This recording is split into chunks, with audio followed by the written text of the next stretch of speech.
എക്സിക്യൂട്ടീവായിട്ട് അവിടെ ജോയിൻ ചെയ്തു. അത് മാർക്കറ്റിംഗ് എക്സിക്യൂട്ടീവായി ജോയിൻ ചെയ്ത ആ കമ്പനിയുടെ പ്രൊഡക്ഷൻ എന്തായിരുന്നു? അത് അവർ ഈ ഹൈഡ്രോഫ്ലൂറിക് ആസിഡ് എന്ന് പറയും. Hydrofluoric acid. ആ കമ്പനി അതിൻ്റെ അലൈഡ് പ്രൊഡക്ട്സും ചെയ്യുന്ന. ഓക്കെ, ഹൈഡ്രോഫ്ലൂറിക് ആസിഡ് യൂസ് ചെയ്ത് അതിന്റെ അലൈഡ് പ്രോഡക്ട്സ് ചെയ്യുന്ന കമ്പനിയായിരുന്നു. അതിന് ആൾറെഡി മാർക്കറ്റ് ഉണ്ടായിരുന്നു. പക്ഷെങ്കിൽ അവർ അഡീഷൻ പ്രൊഡക്ഷൻ കൂട്ടിയപ്പോൾ പുതിയ പുതിയ കമ്പനികളെ തുടങ്ങിയപ്പോൾ വലിയ വലിയ കമ്പനികളെ കോണ്ടാക്ട് ചെയ്യാനും അവരായിട്ട് നെഗോഷിയേറ്റ് ചെയ്ത് ഡിസ്കസ് ചെയ്ത് ഞങ്ങളുടെ പ്രൊഡക്റ്റ് ഇൻട്രൊഡ്യൂസ് ചെയ്യാനും വേണ്ടി എന്നെയാണ് അപ്പോയിൻ്റ് ചെയ്തത്. 89 സ്ഥലം ഇവിടെ GIDCയിൽ ആപ്ലിക്കേഷൻ കൊടുത്ത് പ്ലോട്ട് കിട്ടി. 91 ഏപ്രിൽ മാസത്തിലാണ് ഈ ഹീറ്റ് കൂൾ ഫിൻ ഇൻഡസ്ട്രീസിന്റെ തുടക്കം 91. ഈ 91 വരെ അല്ലെങ്കിൽ 91 തൊട്ട് ഈ 2011 വരെ നിങ്ങൾ നിങ്ങളുടെ ബിസിനസ്സിന് വേണ്ടിയിട്ട് വളരെ ഹാർഡ് വർക്ക് ചെയ്തിട്ടുണ്ടാവും, വളരെ വലിയ രീതിയിൽ. ബിക്കോസ് നമ്മൾ തുടങ്ങിയ സമയത്ത് കമ്പനിയുടെ ടേൺ ഓവർ ടോട്ടലി 1 ലക്ഷം റുപ്യായിരുന്നു പെർ ഇയർ. 1 ലക്ഷം റുപ്യ കൊണ്ടാണ് അന്ന് സർവൈവ് ചെയ്തിട്ടുണ്ടായിരുന്നത്. അത് പിന്നെ കൂടി കൂടി വന്ന് ഇന്നിപ്പോൾ ഒരു 3 സ്ഥലത്ത് സ്ഥാപനമുണ്ട്. ഹീറ്റ് കൂളിൻ്റെ യൂണിറ്റ് 1, യൂണിറ്റ് 2, പിന്നെ ഒരു associate concern thermal systems and engineers, അത് ദാദറ എന്നുള്ള സ്ഥലത്ത്. ഇപ്പോൾ ഈ 3 കമ്പനികളിൽ കൂടിയിട്ട് ഇപ്പോൾ ഒരു 10 കോടി റുപ്യയുടെ ടേൺ ഓവറോളം കഷ്ടിച്ച് ചെയ്യാൻ പറ്റുന്നുണ്ട്. ചെയ്യുന്നുണ്ട്.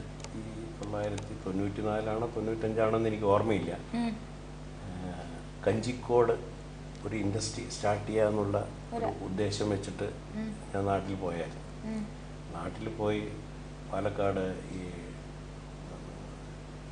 ഡയറക്ടർ ഓഫ് ഇൻഡസ്ട്രീസ് അവിടെ ഞാൻ കോണ്ടാക്ട് ചെയ്യണ്ടായി. അവരോട് പറഞ്ഞു, നിങ്ങൾ സ്ഥലമുണ്ടെങ്കിൽ എൻ്റെ ഡീറ്റെയിൽസ് തന്നു കഴിഞ്ഞിട്ടുണ്ടെങ്കിൽ എനിക്ക് ഇൻട്രസ്റ്റ് ഉണ്ടെന്നാണ്. അപ്പോൾ അവർ പറഞ്ഞു, നിങ്ങളുടെ പ്ലാൻ എല്ലാം കൊണ്ട് നിങ്ങൾ ഇങ്ങോട്ട് വരിക. അപ്പം ഞാൻ പറഞ്ഞു, പ്ലാൻ ഉണ്ടാക്കണമെന്നെങ്കിൽ സ്ഥലത്തിൻ്റെ നീളവും വീതിയൊക്കെ അറിഞ്ഞാലേ പ്ലാൻ ഉണ്ടാക്കുള്ളൂ. അപ്പം അങ്ങനെയല്ല, നിങ്ങളുടെ പ്ലാൻ അനുസരിച്ച് ഞങ്ങൾ സ്ഥലം തരുമെന്ന് പറഞ്ഞാൽ. ഞാൻ പറഞ്ഞു, അതെവിടെയും കണ്ടില്ല. അതോടുകൂടി അവിടുത്തെ സംഗതി വേണ്ടെന്ന് വെച്ചു. അതേ സമയത്ത് തന്നെ കുറച്ച് 1-2 വർഷത്തിന് ശേഷം ഇവിടെ ദമണിലെ എൻ്റെ ഒരു കൂട്ടുകാരൻ അവിടെ കൊണ്ടുപോയിട്ട് ഒരു ടയർ കമ്പനിയുടെ റീട്രേഡിങ്ങിന്റെ പരിപാടി തുടങ്ങി. അവിടുത്തെ ഒരാളൊക്കെ ആയിട്ട്. എവിടെ? കേരളത്തിൽ കഞ്ചിക്കോട് തന്നെ.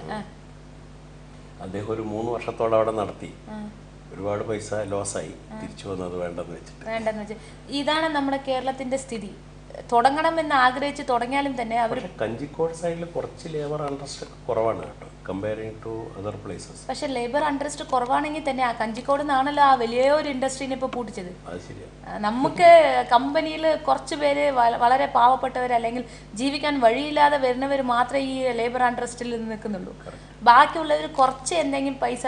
കഞ്ചിക്കോടിന് വേറൊരു ഉപകാരം കൂടി ഉണ്ടല്ലോ, തമിഴ്നാട്ടിൽ നിന്നും കുറച്ച് ആൾക്കാർ ജോലിക്ക് കിട്ടുന്നുണ്ട്, അത് പിടിച്ചു നിൽക്കുന്നുണ്ട്.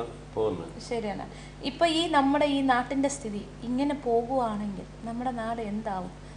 നിങ്ങളൊക്കെ പുറത്ത് നിന്ന് കാണുന്നതാണ്. ഇപ്പൊ കേരളം എന്ന് പറയുന്നില്ല, ആ ജോഗ്രഫിയിൽ ഒരു ചെറിയ ഒരു സ്ഥലമാണ്. അതിലിപ്പോൾ കംപ്ലീറ്റ് ഗ്രീൻ ട്രീസും ഇതൊക്കെ ആയിട്ട് മാത്രം തന്നെ അങ്ങനെ ആ പ്രകൃതി ഭംഗി സൂക്ഷിച്ചുകൊണ്ട് അങ്ങനെ തന്നെ നിൽക്കുന്നു നമ്മുടെ കേരളം. അപ്പൊ നമ്മൾ ഈ പുറത്തുനിന്ന് നോക്കുന്ന മലയാളികൾ അല്ലെങ്കിൽ തിരിച്ച് നമ്മുടെ നാട് നോക്കുന്ന മലയാളികൾ എന്താണ് നിങ്ങൾക്ക് പറയാനുള്ളത് നമ്മുടെ നാട്ടിന്റെ ഡെവലപ്മെന്റിനെ കുറിച്ച്? ഡെവലപ്പ് ആവോ?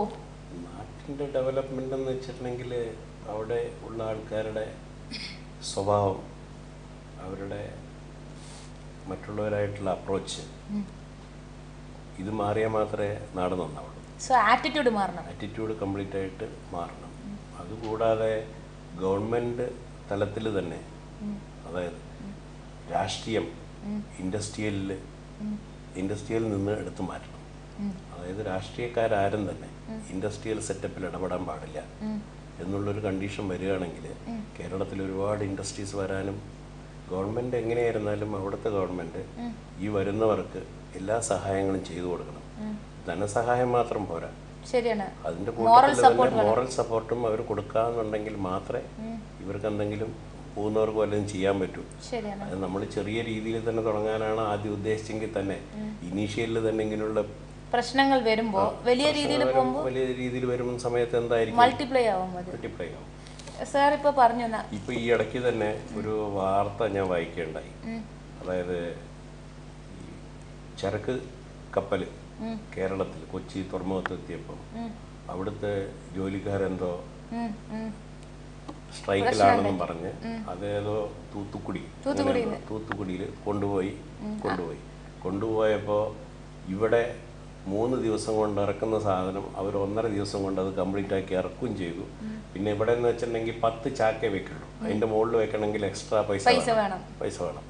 അവിടെ എന്ന് വെച്ചിട്ടുണ്ടെങ്കിൽ 20 ചാക്ക് വെച്ച് അവരവിടെ സ്റ്റോക്ക് ചെയ്തപ്പം വളരെ കുറഞ്ഞ സ്ഥലത്ത് തന്നെ അത്രയും സാധനങ്ങൾ അവർക്ക് സ്റ്റോക്ക് ചെയ്യാനും പറ്റി. അത് കാരണം കൊണ്ട് അവർക്ക് ഈ വെയർഹൗസിങ് വെയർഹൗസിങ് ചാർജസ് ഉണ്ട്, അതും സ്ഥലപരിമിതി കാരണം കൊണ്ട് അതും കുറഞ്ഞു പോയി. പൈസയും വളരെ കുറഞ്ഞ പൈസയ്ക്ക് അവർ ഇറക്കാനും പറ്റി. ഇവിടത്തെക്കാട്ടിലും അവിടെ കൂലിയും കുറവാണ്. ഇന്നിപ്പോ ഞങ്ങൾക്ക് നിങ്ങളെയൊക്കെ നോക്കുമ്പോൾ കണ്ണുകളിൽ നീരാണ് വരുന്നത്. എന്താണെന്ന് വെച്ചാൽ ഇപ്പൊ ഞാൻ ഇവിടെ വന്ന് ഇരുന്ന മുതൽ ഈ കെമിക്കലിന്റെ സ്മെല്ല് നമ്മളെ കൊണ്ട് സഹിക്കാൻ പറ്റുന്നില്ല. Because we have come here only for half an hour. നമ്മളൊരു ഈ ഒരു 10 മിനിറ്റ് ആണെങ്കിലും അരമണിക്കൂറിൻ്റെ ഉള്ളിൽ തന്നെ ഈ കെമിക്കലിൻ്റെ സ്മെൽ നമ്മൾ വല്ലാതെ അങ്ങ് ഡിസ്റ്റർബ് ചെയ്യുന്നുണ്ട്. പക്ഷേ ഈ കെമിക്കൽ സ്മെല്ലിൻ്റെ ഇടയിൽ ജീവിതം നൽകുന്ന നിങ്ങളെയൊക്കെ സത്യം പറഞ്ഞു കഴിഞ്ഞാൽ കൈ രണ്ടെടുത്ത് തൊഴണം. എന്താ വെച്ചാൽ അത്രയും ഒരു സ്വന്തം ലൈഫിനെ ത്യാഗം ചെയ്തിട്ട് സ്വന്തം ലൈഫിന് വേണ്ടി നിങ്ങൾ ഇത്രയും ദൂരം ട്രാവൽ ചെയ്ത് വന്നിരിക്കുകയാണ്. അതായത് നാട്ടിൽ നിന്ന് പുറത്ത് വരുന്നവരെല്ലാവരും തന്നെ മിക്കവാറും അവനവൻ്റെ ജീവിത പ്രശ്നമായിട്ട് വരുന്നവരാണ്. ശരിയാണ്. അവിടെ ഉണ്ട് ഉള്ളതും ആൾക്കാരും ഇവിടെ വരില്ല.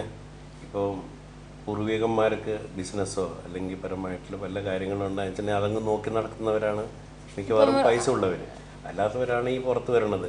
ഇവിടെ വന്നാൽ ഇവിടുത്തെ എന്താ സിറ്റുവേഷൻ എന്ന് വെച്ചിട്ടുണ്ടെങ്കിൽ അതിനോട് കൂടി ചേർന്ന് ജീവിക്കാനേ നമുക്ക് പറ്റൂ. തീർച്ചയായിട്ടും നമുക്ക് എഗെയിൻസ്റ്റായി പറഞ്ഞു പോകാൻ വേറെ വഴിയില്ല. നമ്മൾ ഓടി എത്തിച്ചെന്നാൽ നമ്മളെപ്പോഴും പറയാറില്ല, ചെറിയ കുട്ടികളെ അമ്മയെ തിരഞ്ഞെത്തുന്ന മാതിരി നമ്മുടെ നാടിനെ തിരഞ്ഞെത്തി കഴിഞ്ഞാൽ വീണ്ടും വി വിൽ ബിക്കം സീറോ. അപ്പോൾ നമ്മൾ വീണ്ടും ഈ സ്മെല്ലായാലും തന്നെ ഏത് ഡിസ്റ്റർബൻസ് ആയാലും സഹിച്ചങ്ങ് പോവുക.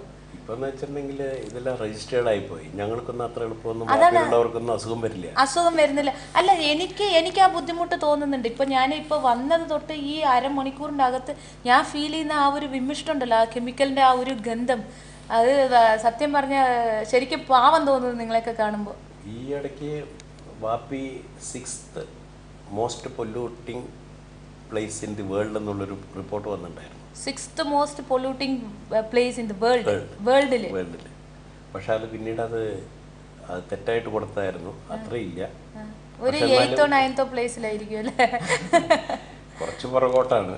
നേരത്തെ അതിനിടയ്ക്ക് ഇതിലെവിടെ ഒരുപാട് ബുദ്ധിമുട്ടൊക്കെ ഉണ്ടായി. പുതിയ കമ്പനികൾക്ക് അത് ക്ലിയറൻസ് ഒന്നും കൊടുത്തിട്ടുണ്ടായിരുന്നില്ല. പിന്നിപ്പോൾ രണ്ടാമത് ഓക്കെ ആക്കി.